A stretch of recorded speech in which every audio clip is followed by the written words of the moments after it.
We'll call to order, and if you'd please join us in prayer and pledge.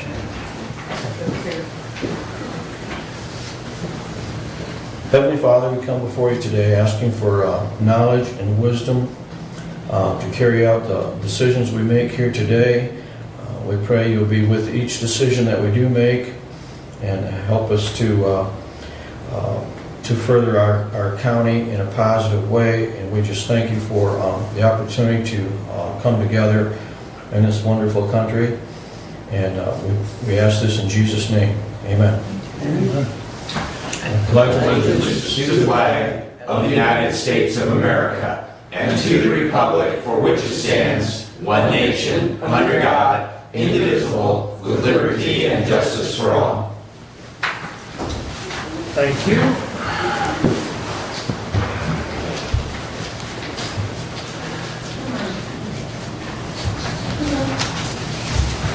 All right, we'll have our first call out to the public for public comment. A member of the public may address the board after receiving recognition from the chairperson and giving his or her name. Public comment shall be limited to a period set aside at each meeting for such purpose, and each speaker shall have the floor for no longer than 5 minutes unless the board grants an extension. Board of Commissioner Rules and Procedures and Bylaws 5.13-3. We also ask you to be respectful. The floor is open. Anyone wish to address the board at this time? Go ahead, Bob. Good morning. Yeah, I've been looking at what we have for an attitude here in abouts of Hillsdale, and most people are, very disturbed by this council trying to pick up, just to raise itself, giving themselves, and they're going to go back and say we haven't had anything in this council for 13, 15 years. But, it's astounding when things are pretty good going, and that, that'd be the time. But to keep hitting up the people as bad as it is, and you guys, kind of make the rules, whatever you want to decide to do. And then again, we found another dollar that's unbelievable. The road commission, a gentleman that's the manager, has been there, just over 2 years, gets a well over $12,500 raise. I mean, we're looking at, times that are bad, and yet you guys sit here and think it's okay. I mean, honestly, there's a lot of people who'll say, you guys are all wrong. Socialism, fascism, whatever you want to call it, is climbing up our backsides. And frankly, I think the most disrespectful I've been finding greatly is, Mark, you sit and you say the Pledge of Allegiance here every single time. And I just at least try to think of it being an honorable thing to be said and stick up for those words. I just don't think you have done that. I think you need to start looking at where you should possibly retire, just as well as some others. But anyway, thank you and have a great day. Thank you, Bob. Anyone else wish to address the board at this time? All right, moving right along, I'd entertain a motion to approve the consent agenda. Move to approve. Support. Any additions or corrections? I would like to comment on the resolution 2405-095, that there was a change, and it's in front of us and is now on the website as well. The medical care facility debt was listed at 0.2, and it has been changed to 0.25 because that 0.25 will cover the debt obligation for the 24-25 year, okay? So. Is that the final payment on that? No. We have one more year? 26. Okay. I believe it goes to 26. 26, okay. We have one more then. Thank you for noting that. That was originally, I believe, 0.20, and it had to be corrected to make the payment. Yes. Okay, But it's still under the 0.3, which could be levied. correct. So there's still a decrease. Well, and again, we can only levy the amount required to satisfy the bond payment and interest. that's due in the year, so we Correct. can't collect anything more than that. Correct. Any further comment on consent agenda? Hearing none, all those in favor signify by saying aye. Aye. Opposed, same sign. Consent agenda is approved. Correspondence. Any comments on correspondence today? Mr. Chair. Go ahead, Brett. Just if you did not have the opportunity, review on the self-help kiosk, you may recall that that was a grant funded. It's installed in the area outside of the clerk's office. Some members of both probate court and the clerk's office were trained as facilitators to help with that.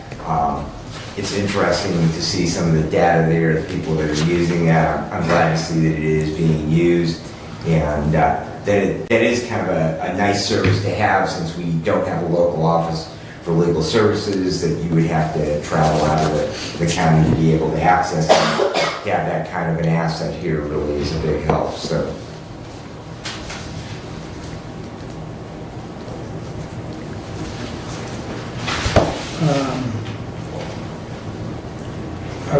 I guess I would also, if you haven't read Judge Lisney's letter, very interesting, and not just for the board, but for everyone. I mean, that's worth reading. So, any other comments on correspondence? Moving along, I would entertain a motion to approve the regular agenda. Motion to approve the regular agenda as presented. Support. Any additions or corrections at this time? All those in favor signify by saying aye. Aye. Opposed, same sign. Moving right along, Julie, you're up. Good morning. Morning.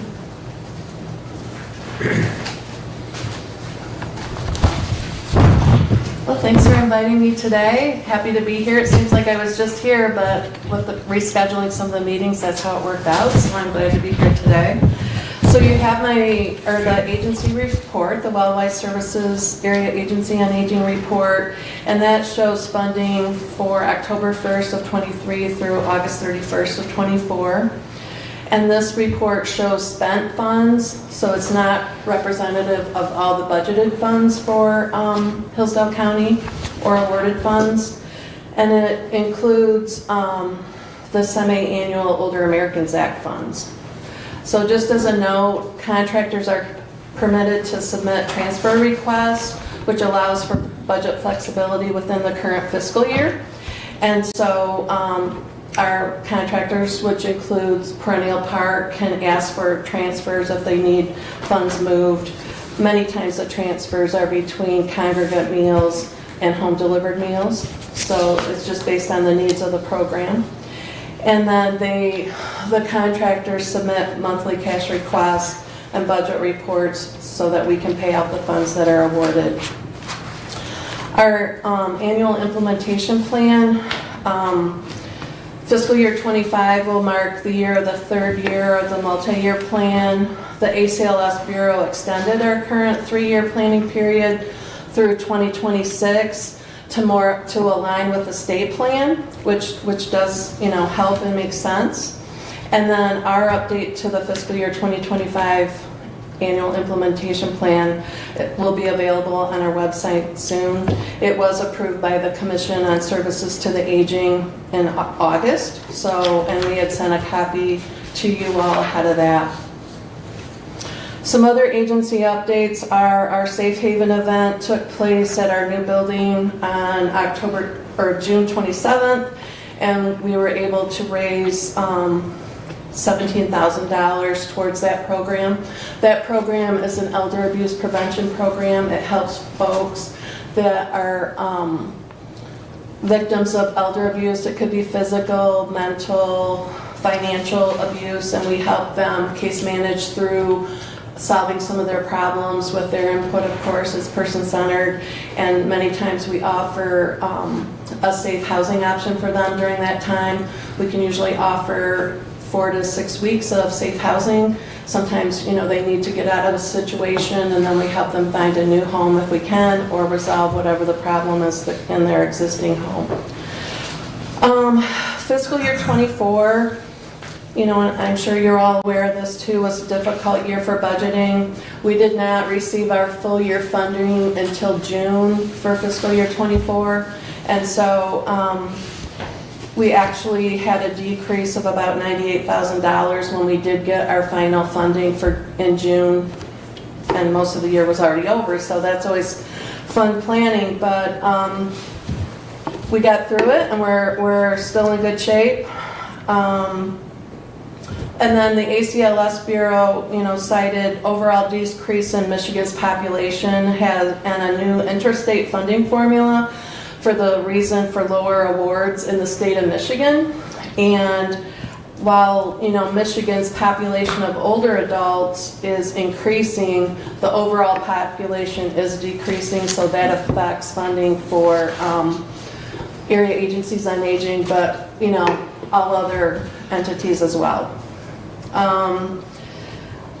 We're expecting, with it being an election year, for the continuing resolutions to happen throughout this next year too. So we've heard talk, it hasn't happened yet, but possibly a continuing resolution will be in place through the middle of December, but we don't know that. So until that happens, the state doesn't let us know what our funding's going to be. And then as they do continuing resolutions, they do awards every so often based on the length of the continuing resolution. So we do our best to manage through that and help our contractors manage through that as well.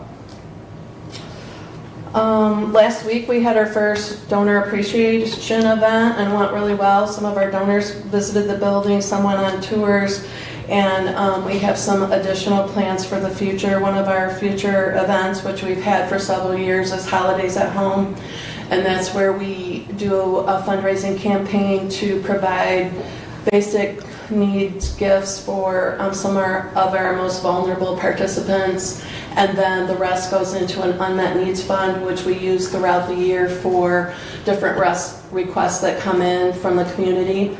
And those can be anything from filling a prescription, maybe covering rent for 1 month, maybe a small car repair. It's just all sorts of things that help people continue to be successful in their homes in the community.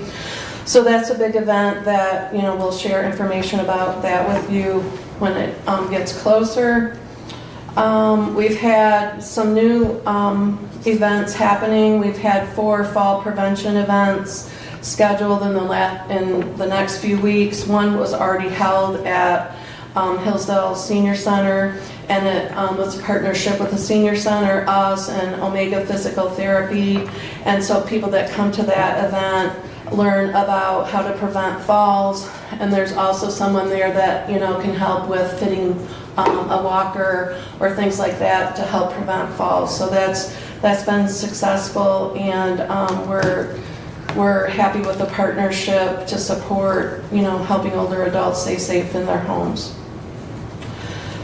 We're busy doing our strategic planning for fiscal year '25, and we're closing up, September 30th is the end of this fiscal year, and it's closing up positively. Last week, our board of directors approved our budget for fiscal year '25, and so now it's time to execute the plans. And then just a reminder for those of you that may not remember, our Medicare Medicaid Assistance Program has open enrollment for Medicare Part D plans, the drug plans that go with Medicare. And there's options for counseling either at our office or at Perennial Park or at the other departments on aging in Lenawee and Jackson counties. And that open enrollment period is from October 15th through December 7th. So that's the time if you meet folks that need to have their drug plans looked at, this is the time where they can make changes for next year. It's always wise to have those reviewed because insurance companies change their plan formularies. So different drugs are covered each year. So sometimes people's drug plans maybe will change and won't cover a medicine that they take. So it's important to review that to make sure they have the best plan for them.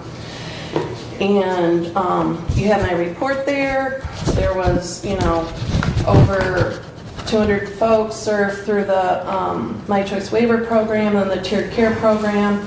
Plus, it shows the number of client contacts we had for the Medicare Medicaid Assistance Program, which was 170, and that included folks reaching out to Perennial Park, and it saved Hillsdale County residents just over $44,000, so that's why that program is so important. Any questions?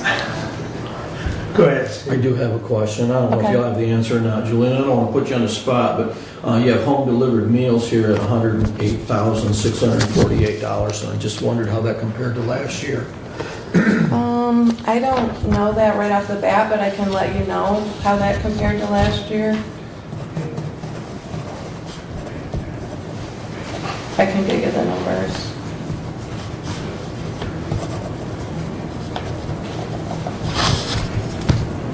I was just kind of curious Yeah. because home delivered meals is a very important part of this project, right?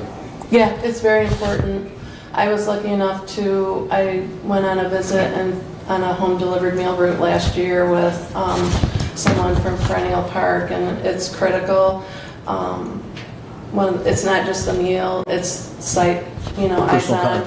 personal contact with somebody. Yep, And I did that that. meal driver does a lot of things that you don't even realize to help support those folks. They might see if somebody's declined and call their contact to get some extra help and stuff. So I agree, it's one of the key programs. I went on that ride also Okay, and was quite enlightened by yeah, the amount of extra that the driver I was with did.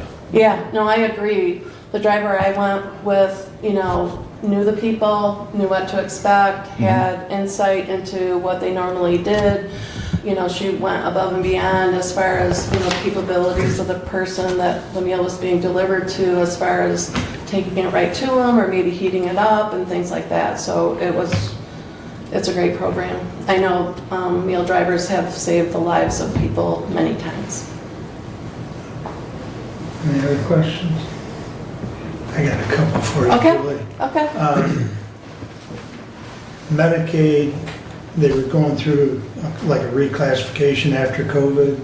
I understand they're going back and looking at some of those because of how they were maybe done a little bit too quickly or something. Yeah, I think when there was leeway during the pandemic where more people qualified for Medicaid, and then they went through a situation where they were reevaluating everybody, so several thousand people lost Medicaid. Right. And so now I think they're starting to review that a little bit more, and people are reapplying, so. Okay. Okay. And that's something else to know. At our office, we actually support, they call it a donated funds worker from DHS, where we have on site someone that helps with our participants, make sure their Medicaid stays in place or helps them with questions that might come forward. And it's really helped the community members keep their Medicaid. And it's especially important for the My Choice Waiver Program because they have to have active Medicaid to be on that program. So you have a DHHS person embedded within your office? Yeah, we actually pay the state to have that person there. Okay. But the benefit is she handles all of our clients. So Right. she's, we don't have access to the DHS software or anything, but she Right. does. So she can look up if there's issues or questions or missing paperwork or things like that. So we can hopefully expedite any issues with Medicaid. That's good.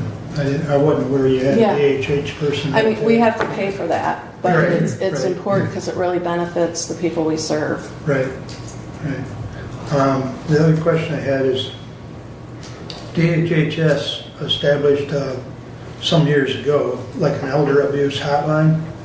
Do you know, is that still working or how it's working or? I think the hotline is still out there, and I know Adult Protective Services, you're encouraged to call APS if you have suspicions, and we, as part of our role, our requirement is we have to call APS from time to time, but I know that number still works, so. I can check on the hotline though for Okay. elder abuse. I was just curious if you knew, how how successful it's been, or, I can you find know, out. and if it's still working, because we could certainly maybe put it on our webpage or something, you know, to help get the Okay. message out. Okay. So, I mean, it's no different than the hotline for suicide prevention. I mean, those numbers need to be readily available. Yeah, I can So- find out for sure. Okay. All right, that's all I've got. Has anyone got a question? All right. Thanks for coming. Julia. Well, thank you. Thank you for your support. And I Thank know you. we missed Brent today, but as a reminder, he serves as our board chair right now and is very helpful for the mission of the agency, so we appreciate that. Thank How you. long is his term as board chair? I think he has until May, Okay, because in the bylaws, it's 2 years, so this is his second year. okay. Thank you. Very good, thank you. All right. Committee reports. Mr. Benzing. Alrighty.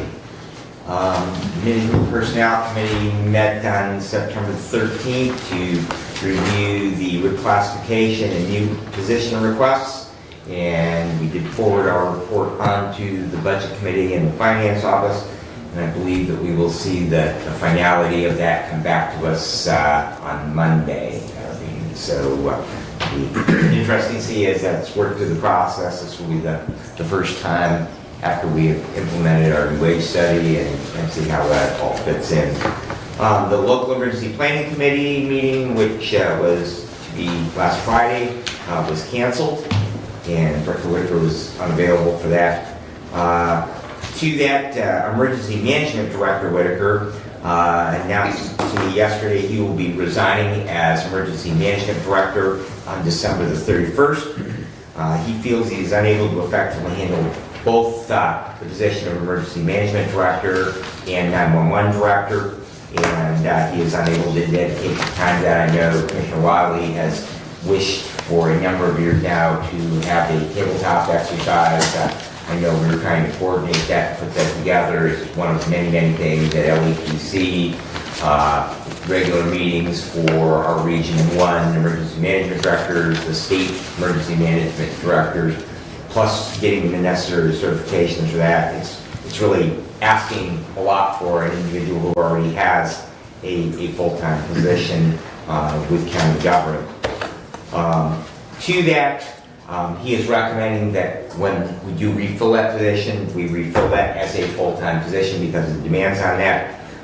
We are one of about 3 counties that do not have a full-time emergency management director. All the ones around us do have a full-time position, as well as the health department.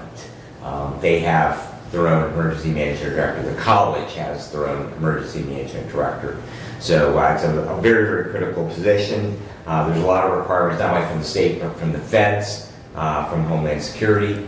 And we know that we are constantly have cyber attacks coming into the county.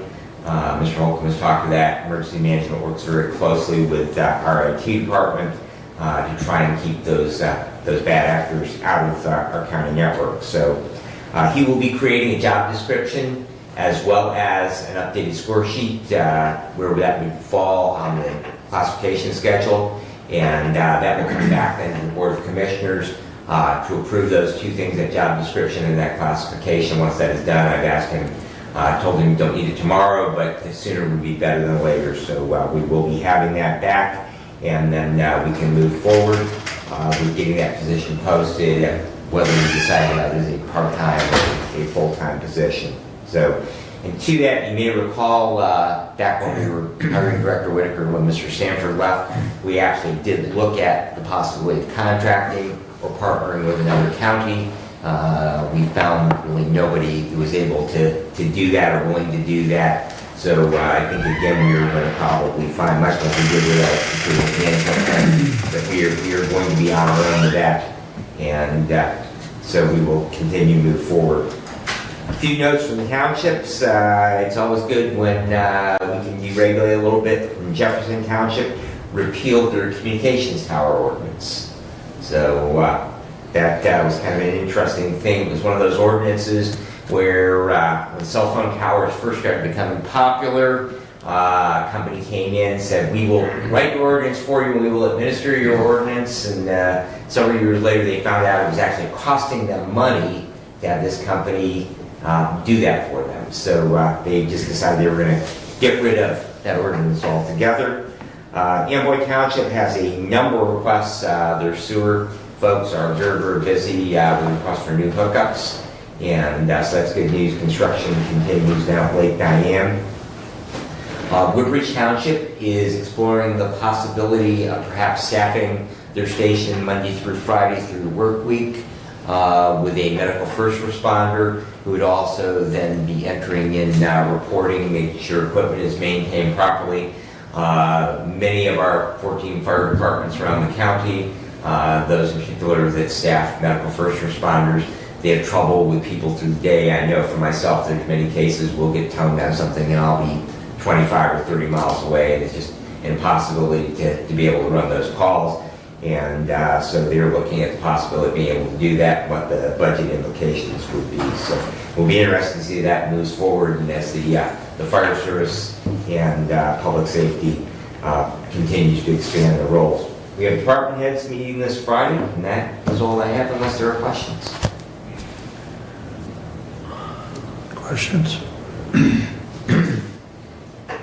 Replacing Mr. Whitaker, when we do the job description, there will be some qualifications added to that besides what he's going to define, or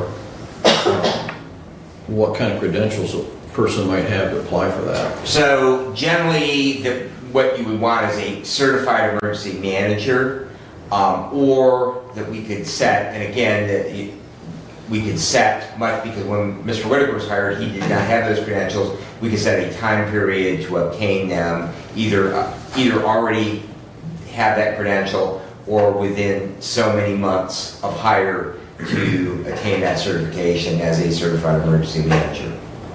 So yes, there are some requirements for that that both the state and the feds have, and so that would be part of the job, yes. Okay. Thank you. Yeah, we're definitely going to be dealing with it because it is a requirement to have an emergency manager. So between now and the end of the year. And we're going to have to look at how that fits in with Mr. Notley's program. And that's the reason why I asked him to take that scoring sheet, and then he will go ahead and score it, and so that we can develop them what the pay would be for that position.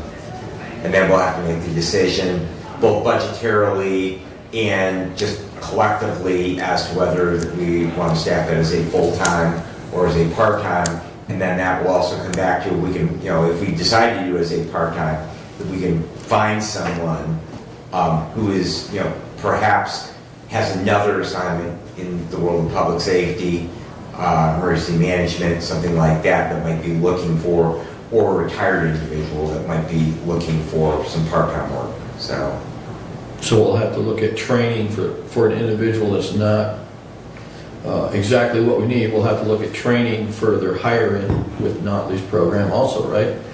correct. Because it's all going to fit together. That would be offered through the State Emergency Managers Association. Yep. So, much like MAC has training for county commissioners, and they also have a co-agency for county administrators, and they have training available for those people as well.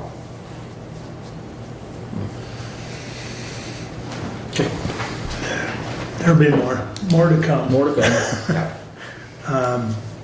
Yeah, as soon as we get the job description and the score sheet, we'll share it with everyone, because we're all going to have to collectively be part of this process. So, all right, anything else for Brad? Doug, I believe you're up next, sir. Okay, I have several action items today. And the first is Resolution 24-096, September 24, 2024, to the Honorable Board of Commissioners. We authorize the County Treasurer to to sign the attached engagement letter with Budzinski and Company, a registered municipal advisor for the issuance of the Hillsdale County 2025 Unlimited Tax General Obligation Bonds. Respectfully submitted, Doug Ingles, Vice Chair, and so moved. I'll support that. Discussion? This engagement letter will authorize Budzinski to write the bond and do all the elements required in writing the bond.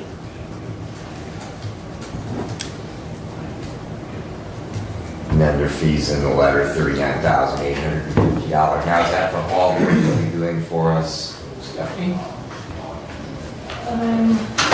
There seems like there was something at the end that said, was the 450 is also included in that, something that's required by the state? As far as I know, that should be it. Okay, and that can be paid for out of the bond Yes. proceeds? Correct. Yep. Okay, any other questions on the resolution? Roll call, please. Commissioner Benzing, Yes. Commissioner Leininger, absent. Commissioner Ingles, Yes. Commissioner Lanius, Yes. Commissioner Wiley. Yes. Passes 4-0 with one absent. Please continue, Doug. My next action item is Resolution 24-097, September 24, 2024, to the Honorable Board of Commissioners. Whereas in February of 2022, the county updated their chart of accounts, and in the process, several funds of similar functions were combined under one fund number. And whereas the BHHS Child Care Fund and the Probate Child Care Fund were combined in the process under fund number 292.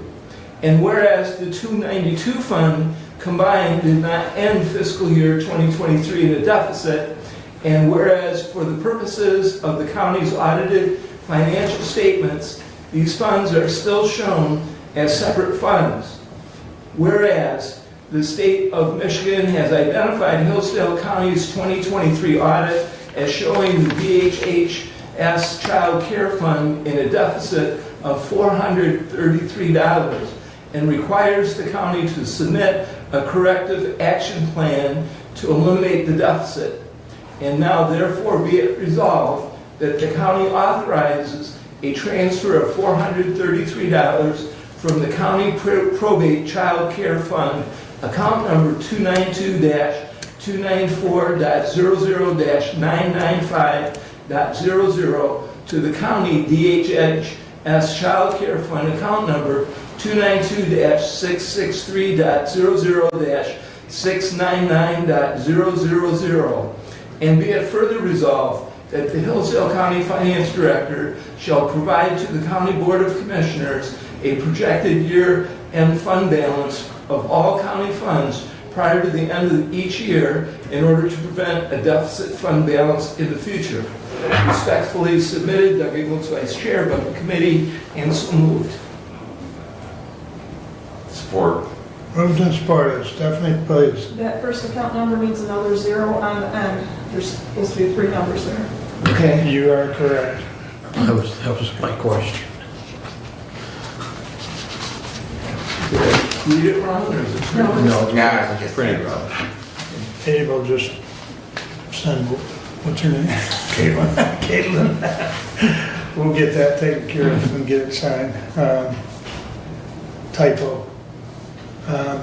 Derek, did you have any comments?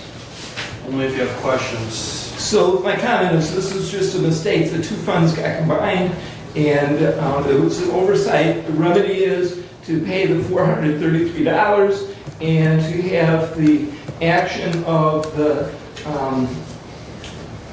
projected year-end fund balances provided to the Board of Commissioners as the remedy. So we've got the problem. It was a mistake. We need to fix it, and we're fixing it, and we'll be done. It's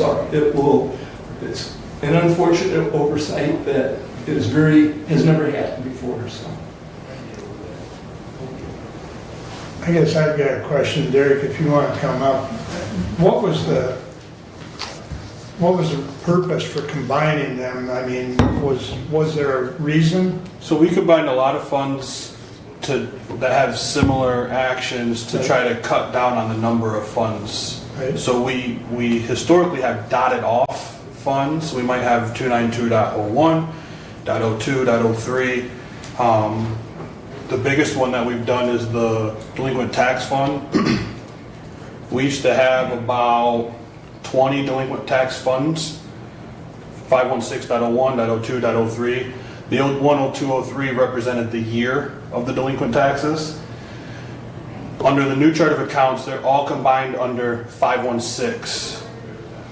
But then the middle number, as you see in the chart in the resolution there, the middle number became what represented the year in the delinquent tax. So 516-299. 255.01, .02, .03. In the case of the child care fund, the middle number 294 represents the probate side of the child care fund, and the middle number 663, I believe, represents the DHHS side of it. Now, I will say, you know, we sat through a bunch of chart of account meetings prior to doing this. This seemed to be what was the recommended process. There's been a lot of unintended consequences outside of this scenario. For example, our BSNA system doesn't have the ability to cut a check out of, with the activity number, the middle 5 digits, anything other than 000.00. So when we cut checks out of the child care fund, for example, it's all hitting the cash account 292-000.00-001.000.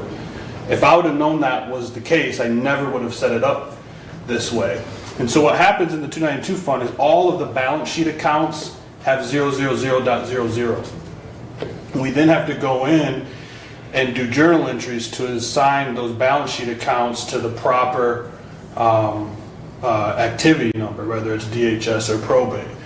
What happened in this particular case is there was an accounts payable, which is on the balance sheet, of $433 on the DHHS side that we didn't get, you know, we didn't quite get that sorted out between the two funds. So, and I absolutely should have caught this. This is 100%, you know, I take full responsibility for this. So we ended up with a negative 433. Now, when I run my fund deficit, I run a report out of BSNA to specifically look for fund balance deficits every year. Obviously, when I ran the 292, there was no deficit because combined there's enough funds there to cover it. I need to do a better job, and I will in the future, of looking at when they're split out, making sure that I look at them split out as well on every fund. Which I'm not saying I didn't do that, I'm saying I missed it. So everybody's human. But I was just curious why, I mean, I get the whole thing about it being similar funds, so I was just curious. Well, the other thing with that particular fund is the DHS Child Care Fund, it went to a state pays first process. Right. So that fund spends about $250,000 to $300,000 a year. It used to be we paid all of those expenses up front and the state reimbursed us back. Now, on that side, the state pays them all up front except for a specific type of an expense. That's about 25 to 50 grand that we pay. When they pay it up front, they say, okay, we spent $100,000, so the state or the county owes us 50. And they take that 50 and they offset it against what they owe us from the probate side. So they're intermingled in multiple ways. Sure. So the probate side will show, historically it's been a 50-50 split. There's been a change where we get, it's more like a 75-25 split on a lot of different programs in the child care fund. We're the 25. So the fund will show that maybe they spent $1 million, but it won't show 500 of the state coming in because the state is offsetting their 500 with the 100 we owe them on the DHS side. So it's super intermingled, and it just, a $433 transaction got left hanging out there. I'm not really concerned about the 443. I mean, we've got it caught now, we're gonna fix it. It's just, and I understand there's a lot of moving pieces to that child care fund because of the state reimbursement and so on, as you've indicated. One other thing I'll say is we can do a remedy to our chart of accounts. So BSNA did a one-time remedy to comply with the new chart of accounts introduced by the state. And they did it for free. It was a big undertaking. I don't know if you remember, we spent like 6 months on it. We can make changes to it, but if we do it now, they'll charge us. Might be a couple grand or something like that. Since we've implemented this, I've been making a list of accounts that I think should be different, or funds that I think should be split. So if it ever comes to the chance where we have enough funding to make that change, it would save us a lot of administrative time doing journal entries to correct problems that we didn't foresee when we set the chart of accounts how it is set, if we could just do another institute of that. That may be something that I propose at some point, but for now we've just been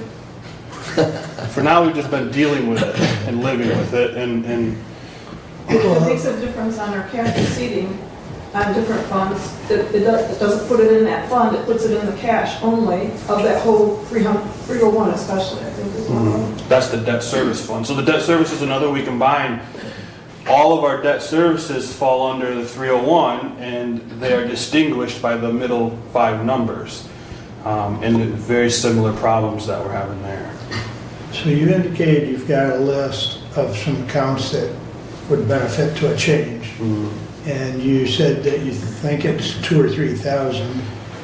Can you check with them and see for sure what it's going to cost? Because I think we're in the budget cycle. Now's a good time to talk about it, because if it's going to help administratively, we might want to address this, because it would help prevent Absolutely. future issues. Yeah. So, Okay, I'll take a look at that. yeah, get a solid number from them on it, and then we can discuss it further, because I'm all for helping streamline administration. Okay. It's Okay, kind of a fluke. yeah.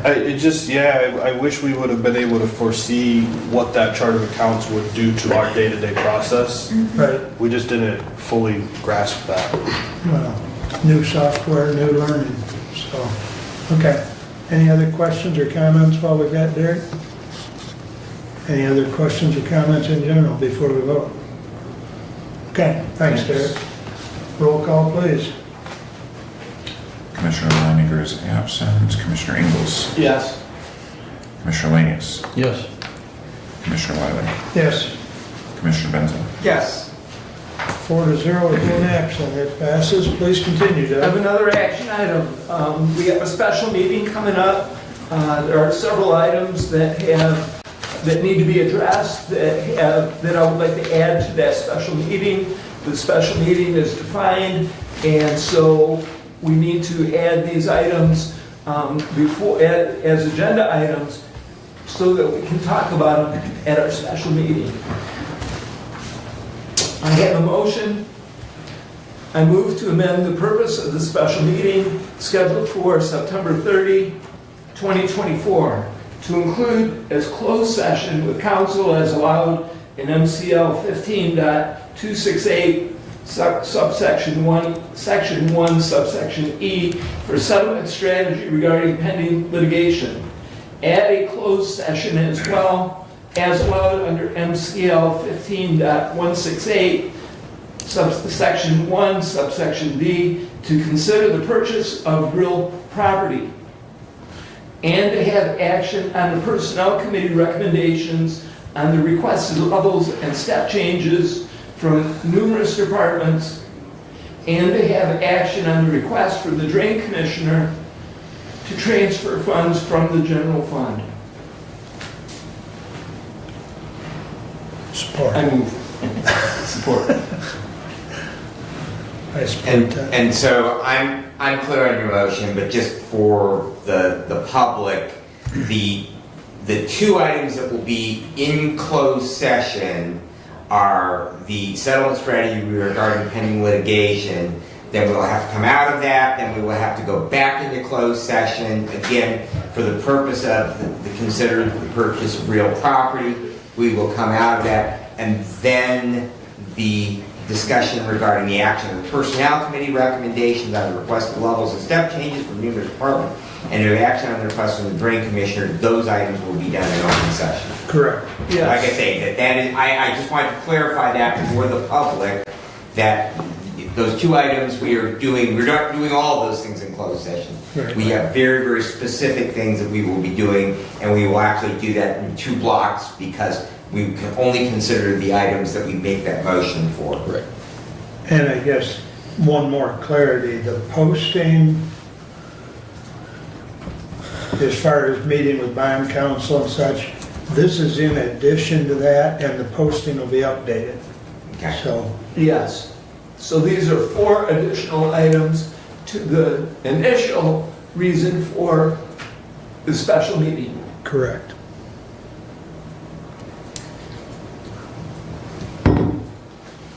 Okay. Any further discussion on the motion? We're getting a bigger agenda as we go. Clear as mud. I think we've got everything we need to talk about on Monday. I hope so. Would anybody like a roll call or just all in favor say aye. Aye. Opposed, same sign. Very good. Motion passes.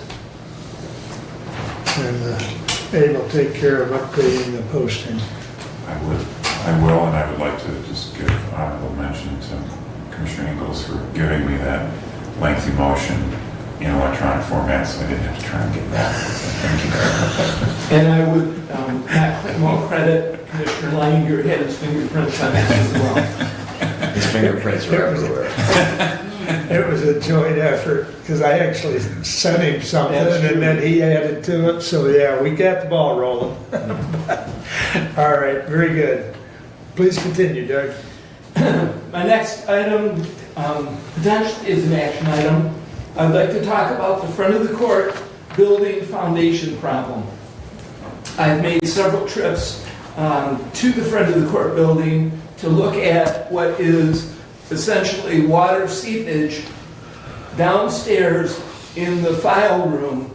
In particular, there is clear evidence of water damage.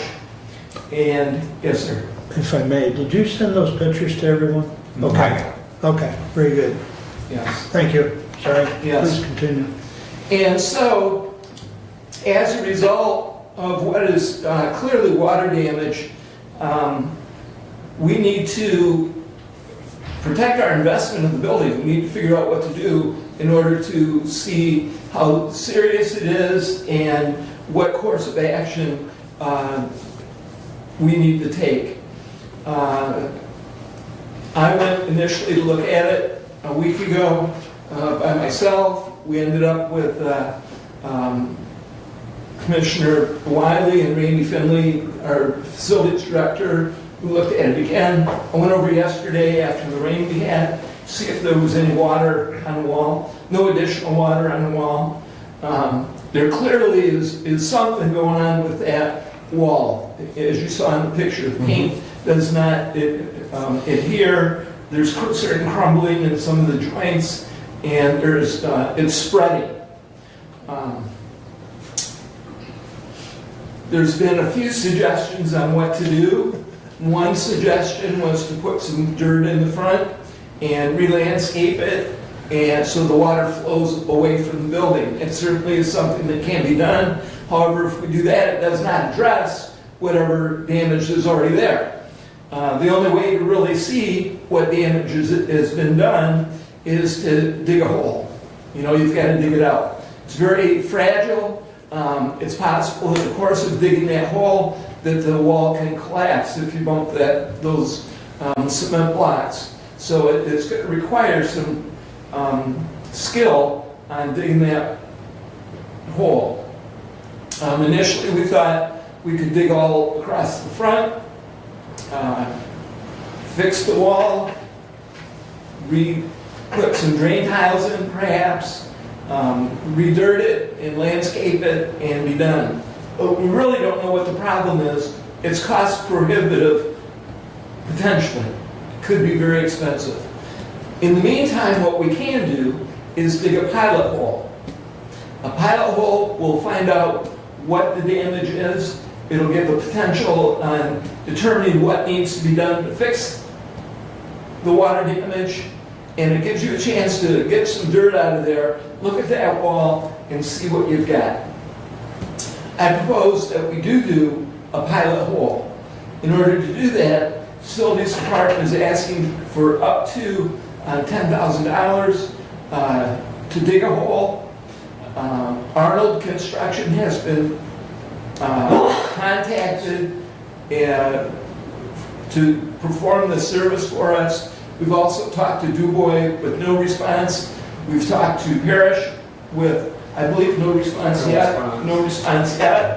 And so without going overboard at the beginning, to find out what we have to deal with is an important part of getting the remedy. And so, if we can authorize our Facilities Department a certain number of dollars to be followed with a budget amendment at some point, then we can get this ball rolling. Better to do it now. We've got a window of weather to work with. Is it emergency yet? It's not an emergency yet, but really, when does an emergency become an emergency? When it's too late. So we can get after this and take some action and be a bit proactive. In this case, it's, I believe, the right thing to do. Any discussion on this? So, just to fill in a couple other things, I don't know if, I know you've been out there, I don't know if you've been out there, Steve, but that entire south wall is earthen. So the building was basically built into the hillside. I think it was walkout basement. Yep. Right, so that entire south wall is where the problem is. And the other thing that we've discussed is, you know, we're fairly certain that the wall, the cinder block wall was sealed, but that's been there 40 plus years. It was built around 1980. That's the health So, department. what's that? That's the health department. Yes. Originally built. Yeah, That's it the was original health department. previously the health department building. But, so has that seal that they put on the cinder block failed? We don't know, and hence the discussion about, you know, digging a pilot hole to see what condition that's in. The other thing, as Doug alluded to, there is a little bit of a dip as far as where the sidewalk is and the building. There's the landscaping needs to be filled in so the water doesn't collect. The other thing, and I believe Randy's talked to Matt, as far as there is a drain that comes down from the roof, and it's on the, what would be the southeast side of the building, but it's still in front there along that wall, but we don't know which way that drain goes. We don't know where the outlet is. So Matt's got a device that he can, you know, run down there and take a look, see where, potentially where it comes out, or if it's plugged or what. Right, the other aspect of that drain is there's water damage clearly in the ladies' bathroom. The floor tile is coming up. Lifting. Yeah, it's coming up, so there's water there somehow. How long's it been leaking? Now, hard to say. Yeah. I mean, it's really, I can tell you, sometime in the last 6 months, Shayla gave me a full tour of some of the work that's been done. And I know when I went in that file room, the damage that was in the pictures that Doug sent you was not there. So that damage on those walls has just happened in the last 6 months. right, so there's two problems. One is the water damage in the cement wall. The other is the floor in the ladies' bathroom. So there's a plug in that drain, and there's backup somewhere, and there's clear floor damage up by the wall, and that will need to be addressed as well. And that becomes my question, is what's changed? You know, it could just be degradation of, you know, the block, it could be, you know, because the building's been there a long time. Yeah. But something has changed. Randy, I mean, do we know the history? Did folks build that building? I have no idea. I was just wondering, you know, would it be, you know, a consideration at all because it's block work that, you know, maybe we reach out to folks and have them, before we do anything disruptive, just get somebody who, you know, has a long experience in masonry and have a look at that and perhaps give us some guidance. We can Come do on up, that. Randy. The problem is, we still have a problem. We still don't. And you know, we still have to see what's down there and what has changed, and then assess how much damage is actually done to the block. That's when the block people come in. But we've got to expose some wall.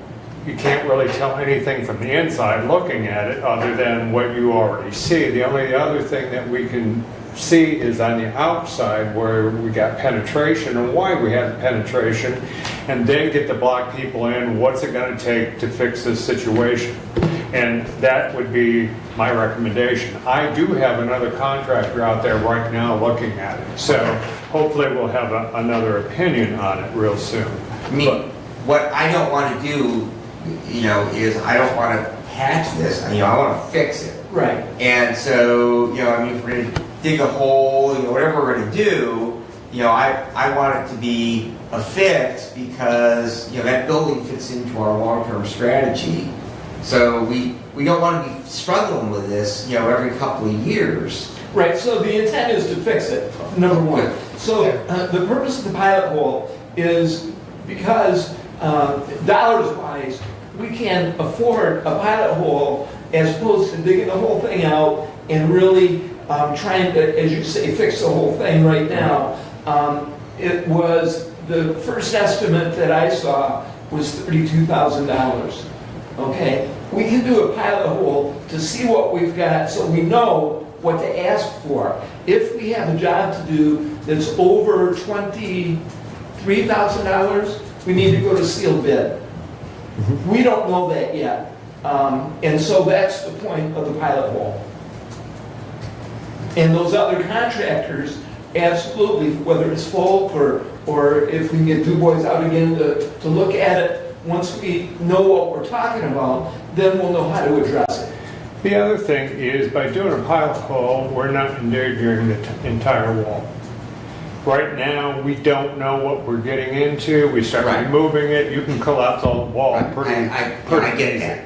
Yeah. So, you know, that's the whole idea behind the pilot hole, is to see what we got and what's going on and why it happened. Then I can give you a good idea of cost. But until then, I have no idea. When you say pilot hole, how big is a pilot hole you're referring to? Okay. 6 by 6 or something. Yeah. Yeah. Yeah, enough exposure to the wall and down far enough we can see, first of all, is there a drain going by there? Is there a drain pipe? We have no idea. It could be just a tile line that broke. We don't have no idea. We don't have any idea what happened down there or what's down there or anything. That's the reason we need to get down and There's see. no records on that building. Pardon? There's no records on that No, building. I don't have anything that shows me that. Okay. Typically in a structure like that, they'll run a drain tile around the footer. I can't find where it comes out. Okay. So we don't know. Well, that's the other issue too, is Yeah. if there was a drain tile around, Yeah. is that plugged? Yeah. You know, like Brad said, something's changed. Over time, those do plug. Yeah. So So, one way or another, we're going to uncover that wall Eventually. eventually. Yeah. It's going to Yes. have to be Start because with small hole. the seal is broken. You gotta start with small holes, see what you've got, then you Yeah. can really know what you're talking about. Yeah. yeah. So I think really, Morse code. what's Perfect timing when they went under us. we'll submit I a do work, strange things to everything, you know? we'd like to submit a work order. We can fix that, Randy. So I would, I move to authorize facilities to proceed with pilot hole up to $10,000 with the budget amendment to follow. I'll support that.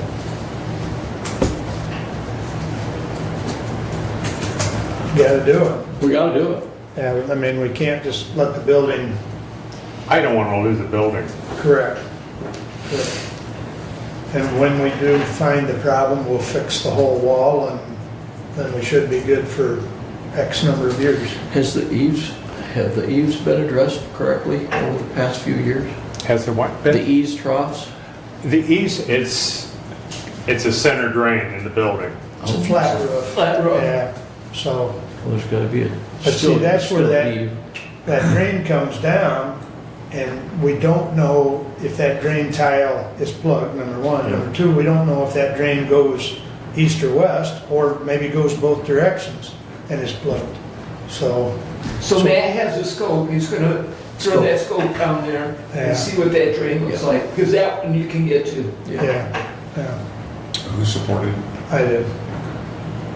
Yeah, and that's my only piece to the discussion now that we have a motion is I just want to make sure that whatever we do, we're going to fix it, we're not going to patch it. Right. Because, you know, I've heard the echo, that building is an essential building in our overall footprint on our Absolutely. care drive, and so we need to do the right thing in regards to making sure that it's here in the future. Let's fix it. I think facilities is in full agreement with you because Doug and I and Randy have talked about this has to be fixed.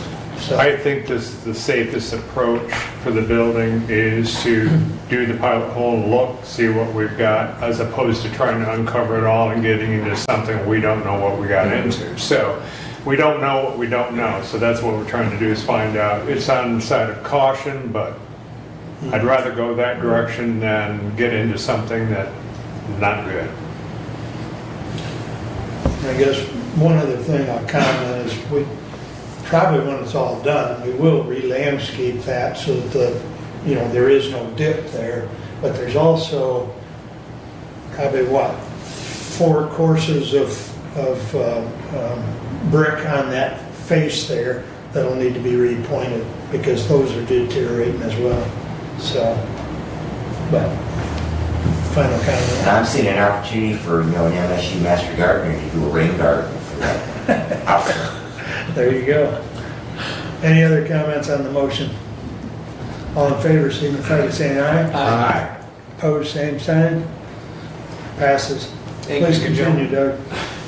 Thank you, Randy. We get now to my committee meetings that I've had, Hillsdale Township, just to report, they are in need of a refurbished tanker, and they're looking at from $100,000 to $150,000 for that tanker. I don't know that they will take any action on that, but they did talk about either repairing the existing tanker or maybe getting quotes for a used tanker.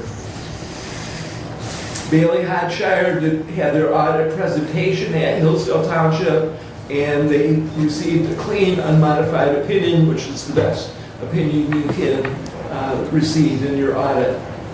At Parks, discussion on weed control in the ponds. Also, the goal is to have the rental house available October 1. There has been some repair work done in that house, and it is anticipated that it will be ready to rent October 1. The Parks trustees received a Love Your Community grant of $3,900 to fix pavilion roofs at Lewis Emery Park. At the Road Commission, they did report that they have bats in the Litchfield and Jerome garages. Myosha had citations on each of those garages with a cleanup required. The Road Commission has signed a contract with Pestway, and that was approved to sign the contract to remedy the bat problem. So they are addressing that bat problem at those garages. The Hog Creek Bridge crane is to be delivered, the pile driving to begin, and the road hopefully open by October. That's Hog Creek Road. What was, Doug, I'm sorry, the bridge on Hog Creek is going to be open when? October, hopefully. Road open by October. Okay, thank you. On M99, the Drain Commission has that project. They will rebid the project for the culvert, and that rebidding will happen hopefully in 2025. In the initial bidding in 2024 to fix that road, there were no bids submitted.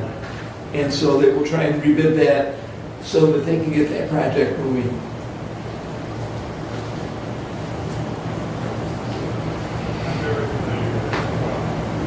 At Hillsdale City Council, they had a presentation on the airport assessment of note. They had 3,600 flights in the airport with an estimated 8,800 passengers, and the jets and planes that have come through there have purchased 52,000 gallons of fuel. So the airport is very busy. And they also showed that there were jobs created due to the airport. They credit 33 jobs immediately in Hillsdale City, and then in the surrounding area there's up to 92 jobs that are created based on the activity at the airport. Collection dates for the city of Hillsdale: they will have curbside leaf pickup October 28th to December 12th, curbside brush pickup Monday, October 14th, and the city brush site will be available November 15th, up through November 15th, and that is available for Hillsdale City residents. They did have their fair parade yesterday. Big discussion on fees for the parade based on what it takes to put the barricades and so on up. Those fees were waived for the fair parade this year, so that they were able to have it. Otherwise, some of the activities in the city will not happen. So, because they're cost prohibitive due to the fees. The Public Services Committee of Hillsdale City Council is going to relook at their fees so that some of these events can still happen. Examples are the Light Up Parade that happens in December, 4th of July Parade, other activities, sidewalk sales, and so on and so forth, the car show downtown. They want to have these events because it brings, activity to the community, but they also need to find a way to, offset some of the costs that are associated with that. So they will be looking at those fees. For our county government, we've been having our budget committee meetings. We've gone through all of the departments except maybe one or two. The next stage will be to, as Commissioner Leininger has stated already, that we had $1.8 million of requests over revenue. The first part of that is to develop a budget that is a balanced budget without the request, and then find any revenue that could be moved around in a fashion so that we can then address requests. And we will be in that stage of the program here soon. When we are all said and done, we will have a balanced budget. And that completes my report for today. Pretty short.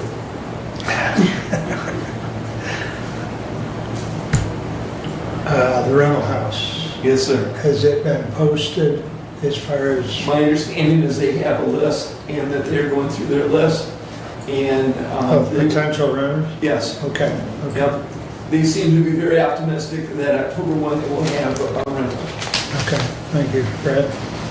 I just wanted to mention the pure irony after sitting through hundreds of township meetings and hearing a road commission representative talk to township officials about cutting trees alongside the road and describing the very limited period of time of the year in which they can cut trees because they have to protect bats. And our road commission is now being fined because they are preserving bats in 2 of their garages. And I find that very ironic. Well, it's something that needs to be addressed, and they're taking care of it, so. Yeah, Those are open buildings anyway, right? I mean, they're not They're not tight. Their they're garages. not tight. yeah. They're not tight. Yeah. Yeah, they're a garage. And they're not new, No. so. I don't have bats, but I got pigeons in one barn that I've never had before. I need Anyways, some patience. what's I that? need some patience. Okay. Moving right along. Any other comments for Doug? Steve, your turn, All please. right, all right. Commissioner Engels, you failed to mention being at Michigan Works. You left that one out for me, I guess. Yes. We had a very busy day at Michigan Works. We passed, I think, 13 resolutions total for various programs going on at Michigan Works. We moved right along, but it was a busy meeting. On the 16th, I had a Board of Health Finance committee meeting, and we accepted a 1-year contract from Dr. Lou Perello, which essentially is a 2-year cut from the original 3-year contract we offered. She come back and wanted a 1-year contract. So we agreed to that at the Finance Committee. Now there'll probably be some argument with that at the full board, but we'll deal with that when we get there, I guess. And we also passed forward to the MERS underfunded pension payment and employee retention bonus. We passed that to the full board, so there's some money left over from the employee fund to move that money into the MERS unfunded pension payment, and also to give some of the employees a retention bonus. But we moved that to the full board, so they'll make the final decision on that. I will not be at that full board meeting on the 3rd. It will be in Wisconsin. Human Service Network on 9/17. Stephanie Rathburn from Hillsdale ISD gave a presentation on the Great Start Collaborative, and she did a very good job on that. And if you don't know what that is with ISD, and it's for promoting literacy up through the 4th grade, so that little ones get books and learning to get started through school, to get them up to the 4th grade level anyway. Also on the 17th, I attended the Weldon Farms Expo with Michigan Works and Michigan State there.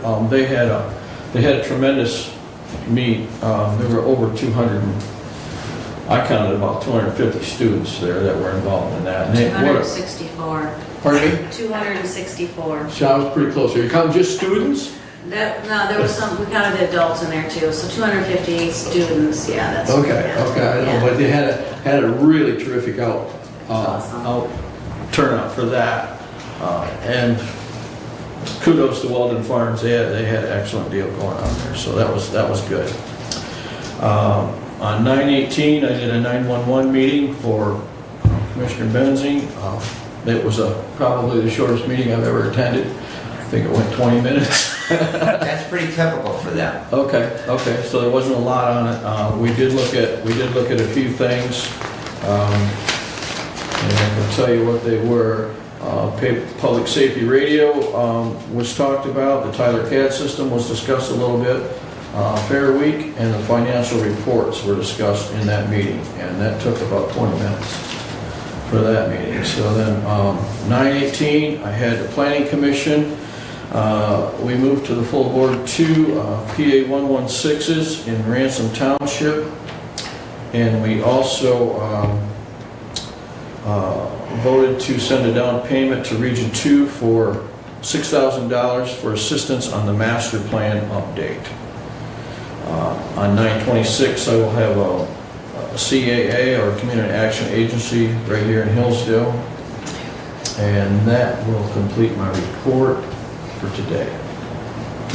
Other than that, I have a couple things. Warm the Children program, September 25th and 26th. This is for applications only. And you can do it by phone or walk in, and you can call Lori at CAA at 517-437-3346, extension 3221. That is at the Community Action Agency. And then also we have key opportunities as a tailgate party, MSU versus U of M. I'm sure you guys will probably didn't know about that game, did you? And that will be Friday, October 25th, 11 a.m. to 2 p.m. And that will be at 400 North Hillsdale Street in Hillsdale. And if you want to RSVP, you can call 517-437-4469. That's it for me. So you had an HSN meeting, Mm-hmm. and was Josiah there this time? He hasn't been there the last 2 times, and I failed. Yeah, I thought I gave you a note on that, the last You did. one. I did. You yeah, did. I did. Where did they meet? Right at the building in front of the senior center. Yeah, I see. Oh, yeah, Yeah, I did. Well, I know he had the information on it, so, I've been waiting for him to appear. okay, It's not happened. okay. Well, you can lead a horse to water, but you can't force him to drink. That's right. Commissioner, could you elaborate a little bit more about what the Planning Commission did with Region 2? They have voted to give them a down payment for assistance on updating the master plan. So they're going to bring Region 2 in, and they're going to do some advisory work to what the master plan needs to be brought up to date. I would express some deep concerns with them deciding to contract with Region 2 without coming back before this body. Some very deep concerns. This body has a long history of avoiding the camel's nose under the tent from Region 2. And I'm disturbed that they placed a down payment for a contract for them to do that, and that was not reviewed by this body. I will don't take that. believe we've seen a voucher for that payment. I was just going to say, I can take that back to the planning commission if you'd like. But FYI, I was a no vote on happy that. to make a motion to remove the funds from the planning commission's budget until such a time that that request comes back before this body. Can you repeat the motion? I would make a motion that we place a hold on the funds in the planning commission's budget for contractual services until such contract comes before this body. Support.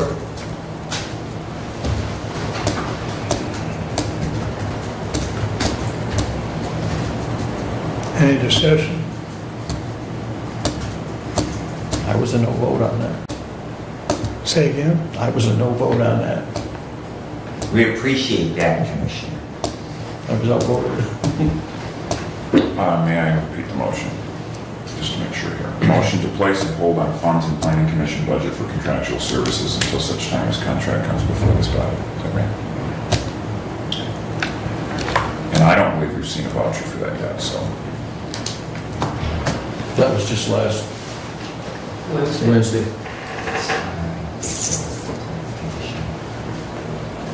Further discussion on the motion? Pretty straightforward. All in favor signify by saying aye. Aye. Opposed, same sign. Motion passes. You text them, Leanne? Yeah. Okay.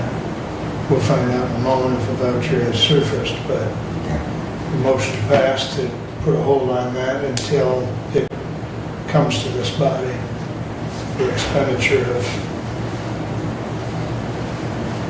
Yeah, Region 2 is not, they don't give you any fares. They charge a little bit exorbitant from what I've seen in the past. So they're not cheap to begin with. Yeah, Right. and their traditional pitch is always, well, we'll give you credit for whatever fees that you pay so that you join us. Yeah, There's a limit to that though, because, for example, $15,000 the Plan Commission is asking for next year. The dues for Region 2 was $12,000. They were going to credit $8,000. Mhm. It's Yeah. prepaid. Yeah. And then once you reach that, and so the $8,000 that they credit you is towards the 15 that you're going to owe, so you still owe another 7 Right. on top of it all, and everything that you do is a pay-as-you-go over and above. Right. So, But what challenges me is our planning commission is basically doing something that this body has always resisted, and that is becoming a member of Region 2 Planning Commission. correct, Right. correct. Yeah, there's a long-standing history of this board. Yes. I cannot express enough my displeasure. so I had a conversation with the Region 2 just last week as well to try and sort some of the payout. And, you know, besides the master plan, my thought was, well, maybe the materials management plan they can do something with. That's when I found out that of the $12,000 that your membership fee, $8,000 is for services, and then over and above that is pay as you go. So there for us is no benefit in having that assistance with the MMP from Region 2 unless we just don't want to do it. And that's not where we're at. So it's not in our best interest. Conclusion. Especially being faced with the materials management program that we're looking at right now. Yeah, I was told exactly that, Doug, Hillsdale County, it is not included, it's over and above, and it's going to be $60,000. Oh, by the way, that's what we're proposed to get from the state. Yeah, isn't that amazing? Magic number. All right, anything else, Steve? Nope. Okay. All right. Now, I guess first we'll deal with this discussion item and Brad and I wanted to bring forth. If you recall at the last meeting, we were talking about, we had a discussion with Raymond about contracting HR service, and I think both Doug and Brent and probably even Derek mentioned that, you know, we needed to get our request in. So we've kind of backtracked a little bit, so to speak, because we're not going to be able to get everything together for the budget cycle. Okay. I mean, it's just not going to happen. But what we would like to do, and what we talked about, was having a motion to put a placeholder in the budget so that in 2025 we can do the assessment, whether or not it's Raymond or whomever. But Raymond shot us a estimate of, I believe, $6,500 to do an assessment. And what we would like is to have a placeholder of $6,500 in the budget to be used for that assessment. And, you know, so that's what we could get done in 25, and then we can look at either an HR person or a contract in 26. So that's what the discussion is. Go ahead, Doug. At discussion? We're in discussion? Yes, sir. Okay, so what I would suggest is submit that to the budget committee as a request, and then the budget committee can move forward with using it as a placeholder or not. That's what we've done in the past. I don't think that this body should make the placeholder. I think the budget committee should make the placeholder. And then the proper procedure for that, Commissioner, would be then, if it's removed, to make a motion to amend the proposed budget. Yes. To add it back in. And there may be other items. That is traditionally our Yes. process. Let the process take place. Yes. We can do that, we can make that request. So, And So we don't need a motion right now, but I would ask personnel committee, submit that to the budget committee as, with the explanation that you just gave, that you're not going to move forward with an HR person as such yet, but what we would like to do is include in the Board of Commissioners budget the $6,500 for the assessment. okay. I would suggest that. part of the discussion when we have done strategic planning in the past is we hear departments say, we need an HR director, or we need an HR department, okay? But we really don't know what we need, okay? We don't know what level of services we need. We don't know if it needs to be an individual, much as we did with finance, and we have a finance director and a finance office. We don't know if it's something that we can contract. I believe that's what the city of Hillsdale does. They contract HR service. We really don't know what we need. And we so- don't know what we can afford either. Exactly. So, because that's always the balance, is what you need and what you can afford.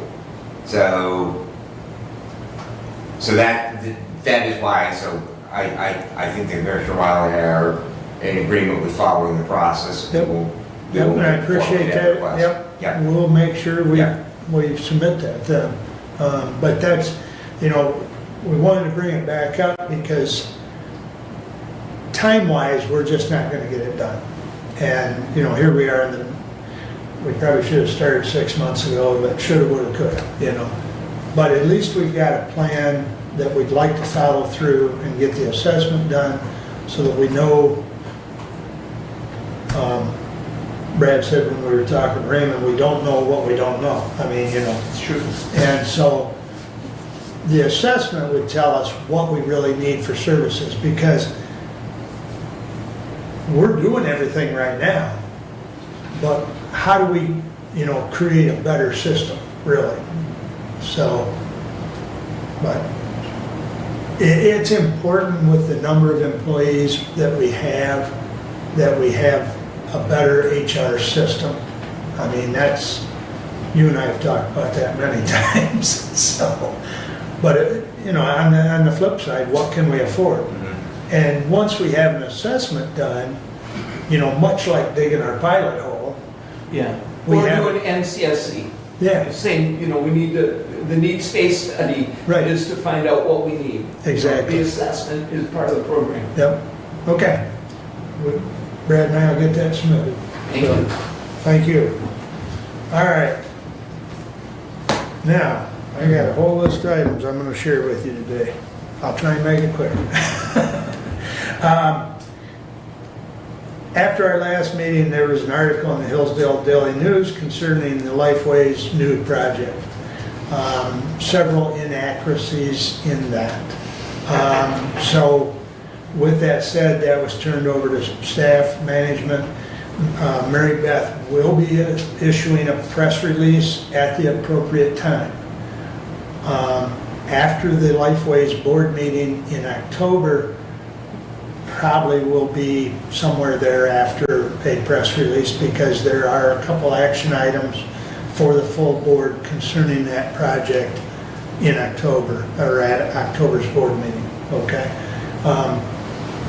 Some of those items coming forward have come from the construction committee, which I sit on, but have not been voted on by the full board. So it's kind of, like I said, Mary Beth is going to choose her timing and will submit a press release. So with that said, we had board meeting last week and we've spent probably the lion's share of the time going over the 25 budget, which we approved. So some of that is as any budget, although this budget is a little more of a best guess. Because since we're in a new position as I get it, my tongue twisted, CA. Go ahead, Shannon, help me. CCBHC. Thank you. So in your first year of this, they look at your history, and as far as the way the pay is reimbursed, it'll be about 6 months out. We'll know, April, May, more or less. So, you know, we're looking at our best guess projections. Now, this is just a one-time deal, because I actually asked Jason, or not Jason, Rich, if we were going to deal with this every year going forward. But it's just the first time as we've completed the first year. So it's a little nerve-wracking to do a budget on your best guess, because we really don't know how they're going to fund it, but we'll know somewhere near the spring. But Rich has told us that everything is pretty close to what has happened with other CCBHCs. So, you know, if everything falls in line with what others have done, we'll be fine. You know? So, let's see. I think that's all I had on that. I attended the Spark or the Hope meeting last night, which Hope is for the entity here in town that helps young people and others with disabilities. And they have several different programs, and they also receive some of the mental health millage money, as you know. So this report they had given out last night shows by week breakdown and their class attendance as far as cooking classes, art classes, Bible study. I mean, the list goes on. If you remember, I had them bring their photography group in, and they're still doing photography. And they have some wonderful pictures. They're going to do another calendar like they did last year, so they'll have those, I'm sure, for sale. But the total class participation was 403. Now, those are duplications because a lot of these folks attend more than one, but there's 57 enrollees. So they're doing a lot of good. They're looking at other funding sources. I know they're working with Shannon, they're working with Lifeways for Medicaid reimbursement and possibly some other grants. So funding's a big thing because if they can get a little more funding, they can expand their services to other parts of the county. So reclassifications, we talked about adding that to the 30th. I guess I'd like some feedback. I don't think everyone has seen what was submitted to the Personnel Committee. Does everyone want those? Do you want Brad and I to send them all out? Or do you want just to hear our highlights of how we did what we did? I guess I'm looking for guidance, folks. So my question is, and I think I've asked this question, did the list that was provided to the Budget Committee have all of the requests on the list? There was, I think, 2 that did not, but yet we reviewed them and we have replied to those. Tim Was that Dixon? Tim Dixon's for the youth home, because they were really just more of a realignment than a reclassification. I was thinking there was one other, but I might be wrong. But, I mean, that sheet that we supplied to budget with our comments over on the side, if that's all you want, I mean, Brad and I can run down through them, or if you want us to send out what the department heads gave us, which in some cases was quite thick. Well, I printed them and they were probably an inch high stack. Yeah. All the documentation from all the departments and letters. I'm just asking for guidance, because if you want extra reading material, we'll send it off. So my opinion and answer to that question is that first the paragraph that comes from the department heads in the request goes to Personnel Committee, and then there's a filter that happens that then comes to the Board of Commissioners. We'll talk about that next week. Yeah. Well, I'm just wondering how much preparatory stuff you want to read, because I know most of that didn't even it just came to Brad and I. Right. So I guess my answer is if there were decisions made Yep. along the way, Yep. then that information needs to come to the board Other of board And commissioners. that's it, well, and, you know, the decisions are basically summarized in that spreadsheet that was forwarded on the budget that they're, So I think that it would be helpful to have the comments from as submitted, okay. We can do if that. that's okay. Brad and I will get together and make sure they all get sent, because I know, I think you had one that I didn't get, and Mhm. vice versa, but we'll make sure they get sent to you, so, okay. We'll have that so that, because Monday's coming up. Yeah, we'll try and get that today or tomorrow to you, Okay. so you've got at Thank you. least a few days. Yep. We'll divide and conquer on it, so, okay, very good. I was just, like I say, just looking for some guidance. I do have DHS and medical care this week on Thursday, and I know, I've mentioned it before, I'll mention it again, they are down on the, DHS is down on the number of foster cares that they have, foster care homes that they have certified. So if you know of anyone that is capable of taking on that very needed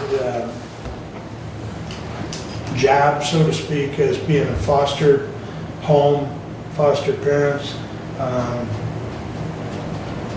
encourage them to contact DHS or have them contact me, and I'll get them the, paperwork to get rolling. But at one time we had I think 16 or 17, and we're down to, I think we're down to 13. So and there's a lot of kids. I mean, I know we get a report now and then from probate, but a lot of kids that get removed, and then what do you do with them, So we need that ability to place them in a safe home. So huge responsibility though. So if you know of anyone.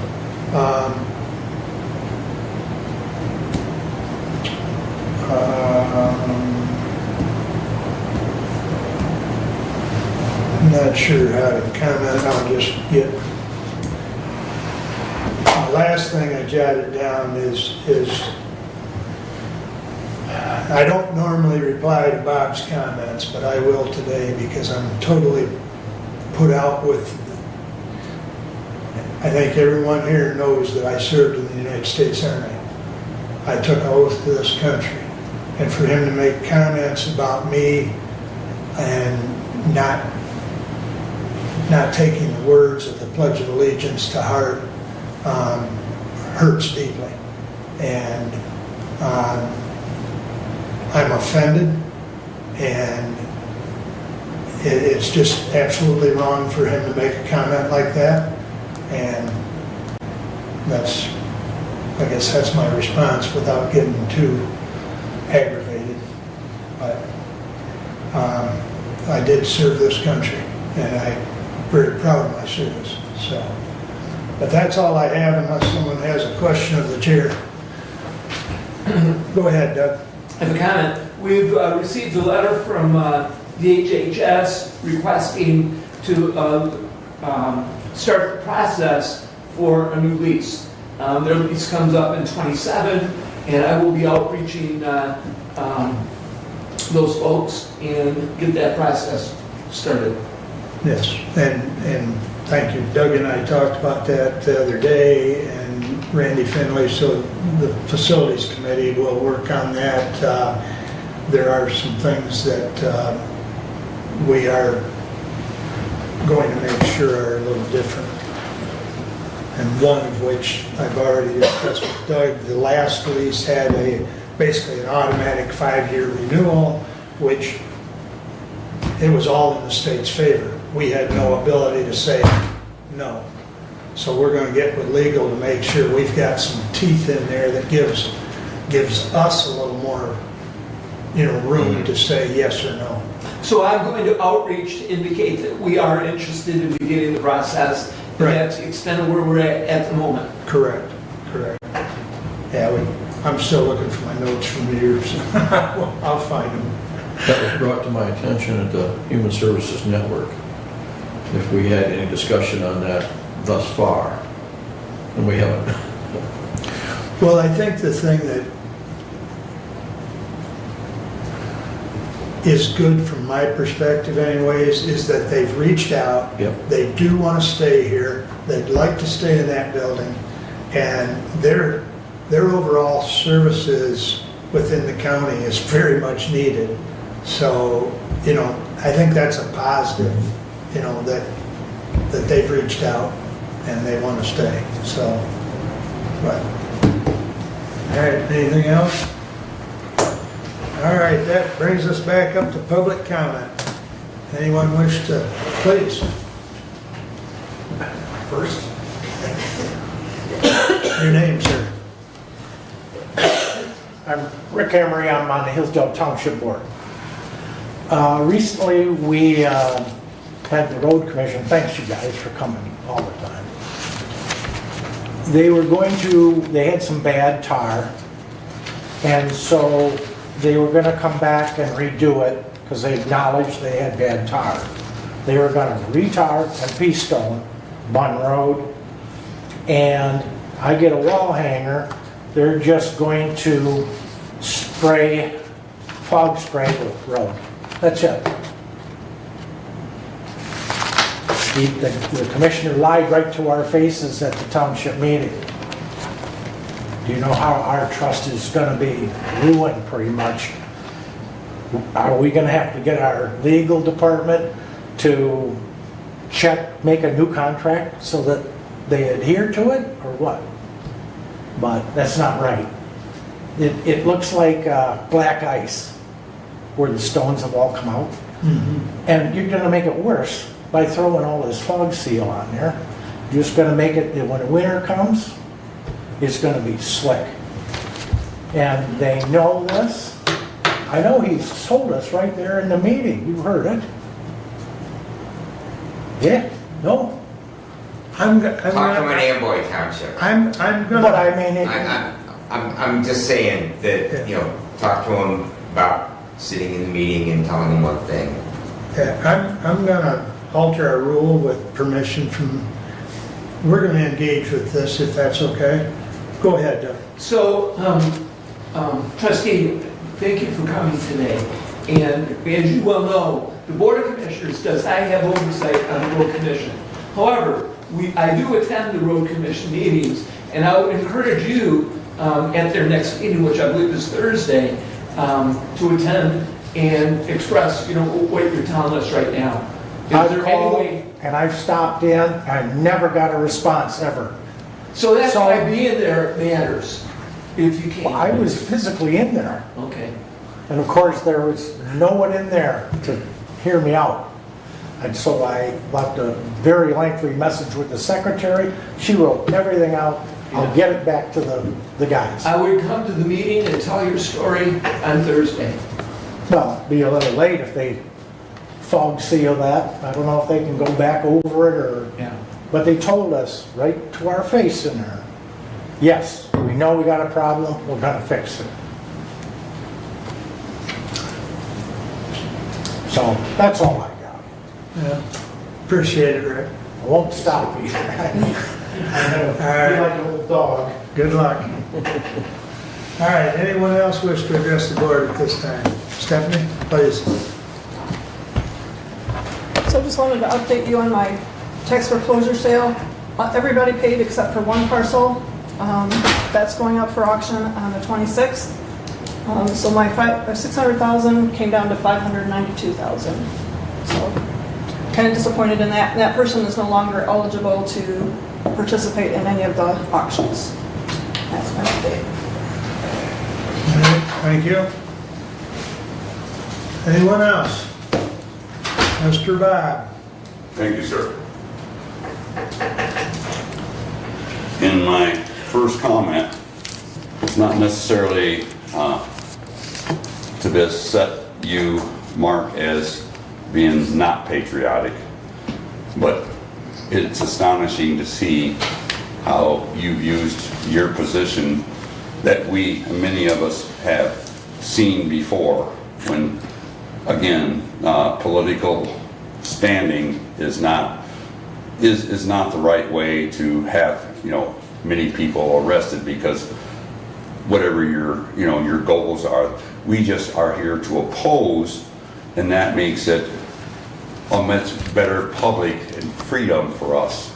And then once these atrocities, I'll call it that we get locked into having to be jailed for simple, voicing, it's a horrible thing to think that this is the way socialism actually begins and fascism, pushes over.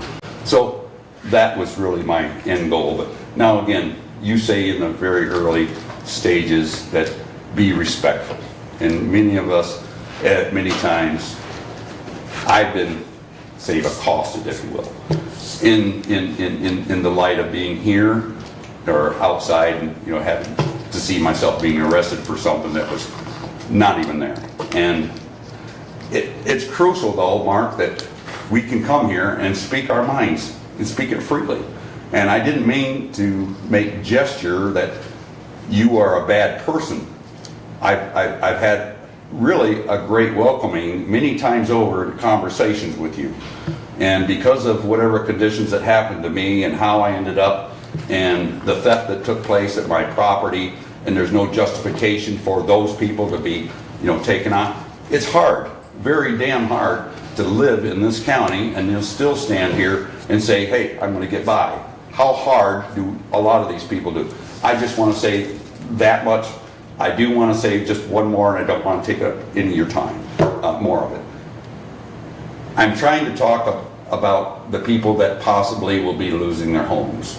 If and when that happens, I'm asking that, as trying to talk with Judge Stuyvesant or Sarah, to see whether or not the extension, now we always know there's a redemption of that time to get their home back on taxes or, getting an eviction. In the past, what we have accomplished somewhat in Moserville, we've actually gotten a few people together and we've gotten a dumpster. We've, so they could throw their stuff out. We've helped with trailers, and now we're looking at if this is going to be a big pile up in this upcoming year, which it might very well be. I'm looking at 8% myself. I'm kind of skeptical about the turnover or in taxes. If we can't be more human and try to partake in anyone who's being evicted instead of losing all their stuff. And I know that people say, well, once they bought it, you lost it. That's not true. But we are asking that people be more human and making sure that people can have what they could possibly have by joining up, by saying we could have a citizens committee, not to be paid by county monies and dollars, but us themselves can get out there and we can put our trailers, we can get a barn to put it in, we can get a storage unit, we can get a pod. Anything that will help show that we all suffer in some way, I guess. And anyway, so thank you. Don't mean to take up too much more. Thank you. Thank you. Anyone else? All right, moving along. Additional business, Doug? Yes, Kiwanis had their 100th anniversary last week. It was a very well-attended event at Johnny Fee's. Commissioner Benson and myself attended as past presidents. It was a terrific evening honoring our local Kiwanis Club in the 100 years of service in our community.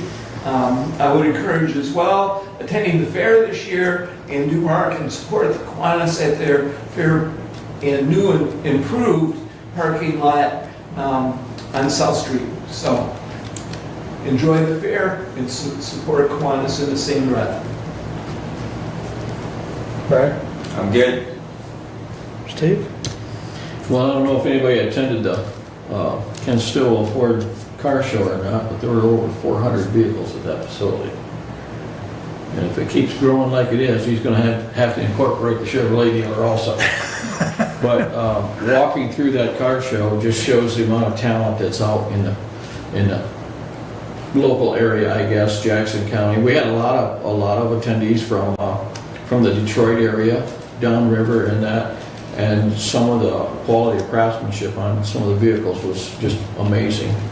So if you didn't attend, you should go next year. It was a great event for everybody. Other than that, I think everybody needs to be kind to each other. Everyone that comes into your life brings joy into your life, whether when they come into your life or when they leave your life. And I will continue to pray for the county, the state, and our federal government, as well as our country, and many people who are hurting locally. That's all I got. Thank you. As Doug mentioned, we'll be taking up a request from the drain commissioner at the special meeting. It is something that we've done historically with the revolving fund. I don't know that you've been involved in one of these requests, so I would encourage you to reach out to Matt. But it is something that's written in the drain code to help his operation. And then as the taxes are collected, he pays it back in the following year. So it's been done numerous times in my time here. So I'm sure there'll be further discussion, but